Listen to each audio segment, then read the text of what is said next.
All right, let's dive in. Today, we're going to talk about the nature of reality itself. And we're going to look at the agents, some are shockingly new, that are shaping the worlds that we see. This line, man, it just hits you, right? It gets right to the core of what we're talking about today. It's this incredibly powerful idea that our reality isn't really something we discover on our own, but something that's handed to us. This really sets the stage for everything else. So the big question is, who or what is doing the presenting? To really wrap our heads around how a reality gets built, we've got to start small. We have to start with the most basic building block of any story, the character, or as the source material for this calls them, the paper people. I love this way of framing it. Think about it. A character isn't a person. It's a construct, a tool.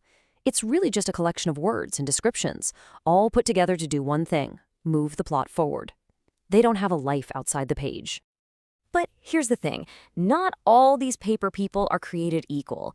You've got your flat characters, you know the type, the loyal sidekick, the villain who's just evil. They're simple. And then you've got round characters, and these are the ones that feel, well, they feel real. They're messy, complicated, full of contradictions. And that difference is so important because it's our first clue to understanding how a creator makes an agent believable. So how do authors actually build these believable people on a page? Well, there's a handy little method you can remember with the acronym STEAL. It's all about showing, not just telling. You build a character through what they say, their inner thoughts, the effect they have on other people, their actions, and of course, what they look like. It's basically the go-to toolkit for building a soul out of words. Okay, so we've got the basic building block. Now let's see what happens when we zoom out, way out. We're going from a single character to an entire fully built world. And we're going to use one of the most perfect examples from film to do it. And this is where the whole idea goes from just, literary theory to something much, much more unsettling. What if the paper people weren't just in a book? What if they were all around you, acting out a script that you couldn't see? I mean, just look at Truman Burbank's world. It's not just that some things are fake. Everything is fake. His wife is an actor with her fingers literally crossed in their wedding photos. His best friend is just another actor being fed lines through an earpiece. Even his deepest, most personal trauma, his fear of water, was manufactured, designed by the show's creator just to keep him trapped. Every single agent in his life is a flat character serving the plot. And here he is, the creator himself, Christoph. He is the ultimate author, the puppet master. In literary terms, he's a third-person omniscient narrator. He knows everyone's thoughts, he controls every event, he directs the entire story from his booth in the sky. He is, for all intents and purposes, the god of Truman's World. Okay, hang on, because this is where we take a really sharp turn. We're about to leave the world of books and movies behind and look at a very real, very new kind of agent that's starting to show up in our own lives. So get this, medical researchers are now using this term, a third agent. And what they're talking about is an AI, a large language model, that is literally inserting itself into some of our most critical human relationships. It's becoming a new participant in the room. And this isn't just some sci-fi concept. It's happening right now. Check out this real case study. A guy's dad has this horrible rash, but a specialist appointment is months away. So what does the son do? He feeds his dad's entire medical history, records, labs, photos, to a bunch of different AIs. And that third agent doesn't just give some generic advice. It gives back multiple possible diagnoses, a step-by-step treatment plan, and even translates it all into Portuguese for his dad. And the result? Significant improvement in just 10 days. Think about that. The AI agent in this story wasn't just a passive tool. It was an active player that completely changed the outcome.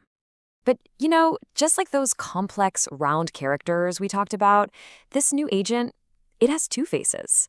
On the one hand, yeah, it can be an amazing facilitator, giving people information, leveling the playing field. But on the other hand, it can also be an interrupter, right? It could mess with natural human trust or introduce all sorts of biases we're not even aware of. Its role in our story is very much still being written. So all of this brings us to the final, biggest leap. We're going to turn the lens right around and point it directly at ourselves, at the reality you are experiencing this very second. We've seen how authors can build characters out of words. We've seen how producers can build entire fake worlds. We've seen a new AI agent stepping onto the stage of our own lives. So it makes you wonder, doesn't it? Who is the Christoph of our universe? And the answer from cognitive scientist Donald Hoffman is pretty wild. He basically argues that seeing objective reality, the actual unfiltered truth, isn't just something we're bad at. He thinks it would probably get us all killed. Evolution, he says, has actively hidden the truth from us for a very good reason.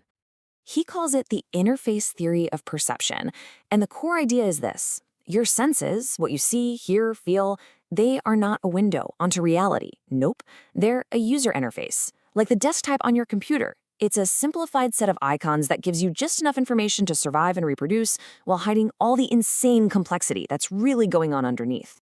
The computer desktop is the perfect way to think about it. You see a little blue icon for a folder, right? You don't see the millions of lines of code or the complex circuitry making it work because you don't need to. You just need to know, click here to open. In the same way, you don't perceive the mind-boggling quantum physics of a speeding train. You just see an icon that tells you, very clearly, don't step there. So in this theory, who's the ultimate creator? Who's our Christoph? It's evolution. And the story it has written for us, the reality it has presented to us, was never meant to be true. It was meant to be a survival story. The goal was never to show us what's real. It was just to keep us in the game. Which, of course, leads us to one last, huge, inescapable thought. So we've gone from paper people in a book, to a man trapped in a TV studio, to an AI agent in a clinic, all the way to us, looking at our own lives through an evolved interface. And it all comes down to this one question. If everything we perceive is just a helpful set of icons designed to keep us going, what in the world is the true reality that lies just behind the screen?